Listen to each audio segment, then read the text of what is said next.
If you guys can believe it, we are already on part 4 of the FTMO series, and since the beginning we have been on quite a journey. In part 1 we looked at trend lines and key levels, part 2 Fibonacci and moving averages. In the last part 3, we looked at how we're going to execute our trade, and now the most important video of all. I know, probably the most boring, but it is the most important, and that is risk management. How are we going to actually manage our risk in order to make 10%? Now, I'm usually making 15 to 20% every single month. It's been a while since I haven't made that much.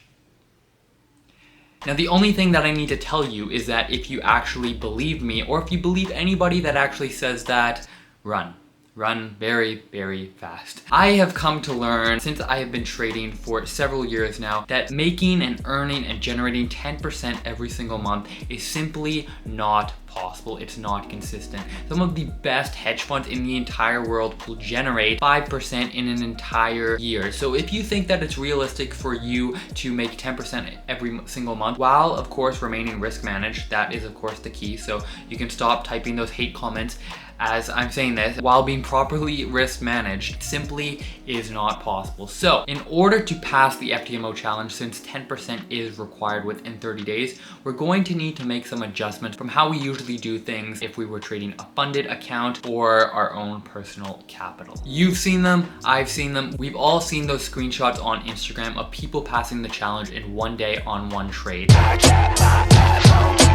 But that simply is not realistic. For the number of people that do that, there is 10 times as many people that are trying to do that fail. Those people bet on black, they rolled the dice, and they got black. That's fine, good for them. But the likelihood is that with that style of trading, they're most likely going to lose those accounts once they get funded. So we're not interested in that. We are interested in generating consistent and steady gains. So don't think that you need to risk it all on one trade in order to pass. With all of that being said, the key is not to rush. We have 30 days, which as I always say is a lot longer than we think. Now, there really should be no stress whatsoever, because even if you don't hit that 10% mark, you're going to get a free retry if you are profitable. And of course, using this strategy, if you follow it to the T, you will be profitable. So there should be absolutely nothing to stress about.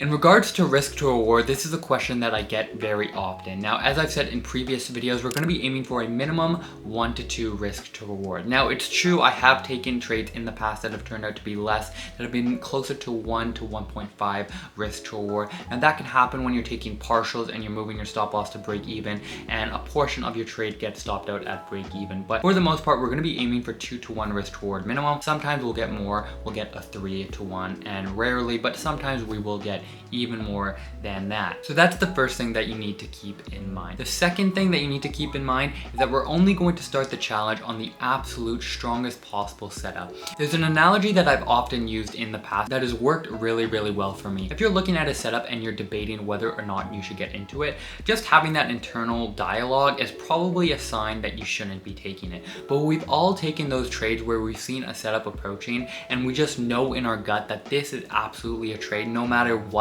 that we want to get into. For me, those setups usually happen on the weekly. It'll usually be a weekly fib with a weekly moving average that might even have some daily confluences as well. So for me, when I get that gut feeling, I have started all of my challenges taking trades like that, because it's really, really important, not only for your mindset, but also in terms of probabilities, to start your challenge with a winning trade. All of the challenges that I have done, I believe all of them, on the first trade it was a winner. It's a really, really important way to start out your challenge, and it's super beneficial. So we only want to start the challenge with a very, very strong setup. Look on the weekly charts, the monthly charts, or a daily setup that has 3 or more confluences.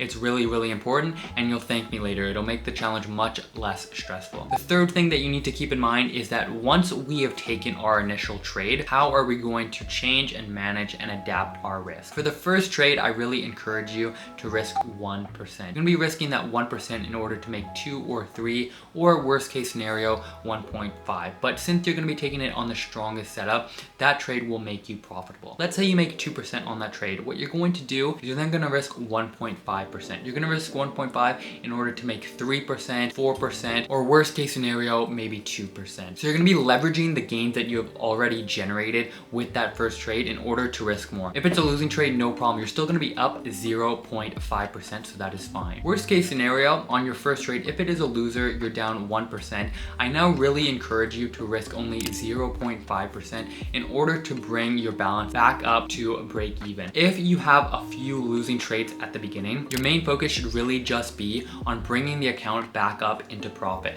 I see so many traders that are down 5% and they're asking me, hey, I have 4 days left, do you think I can still pass? That is the total wrong mindset to have. You get a free retry if you are profitable and you don't break any of the rules. So have a little bit of patience. Rome wasn't built in a day. If you are in a negative balance, your only focus should be on bringing that back up so you get a free retry. If you are in a negative balance, have your risk 0.5%, bring it back up. It's really, really important and will help you out a lot in just getting that free retry and not having to shell out more money to pay for another challenge. So as we continue to move into the challenge and we have winning trades and we increase our balance, we're just going to continue to increase our risk accordingly to try and pass in as few trades as possible. Now, this might seem contradictory to what I said earlier of staying risk managed, but the point is we are absolutely staying risk managed if we're up 5% and we only risk 3%, because worst case scenario, if it's a losing trade, we're still going to be in profit. So it's much different than risking, say, 3%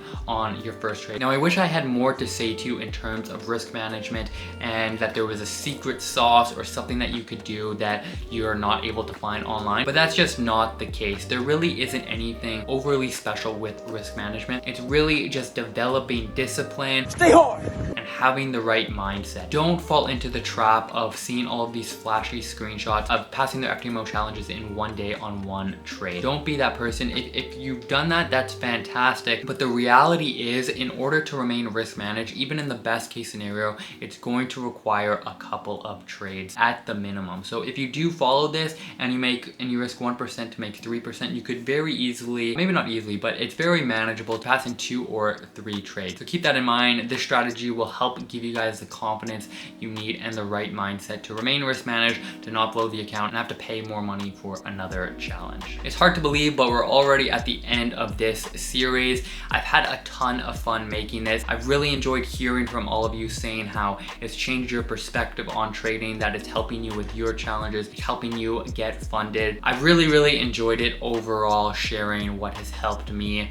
That is really what I'm here for. It's just to help you guys as much as I can. So with that being said, I would love to hear from you guys in the comment section.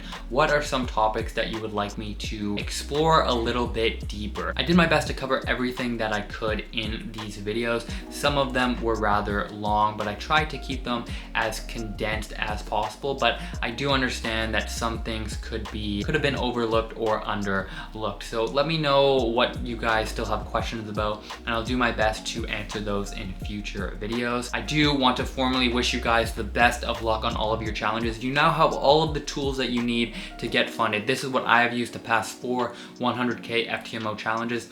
It is now in your hands, so you guys can use this. Just apply it to the T. Don't try and mix around with it, because it does work. Give it enough time and a large enough sample size to test it out to see if it works for you, and you guys should be able to use it to get funded. Don't overlook the simplicity of it and think that this isn't going to be effective.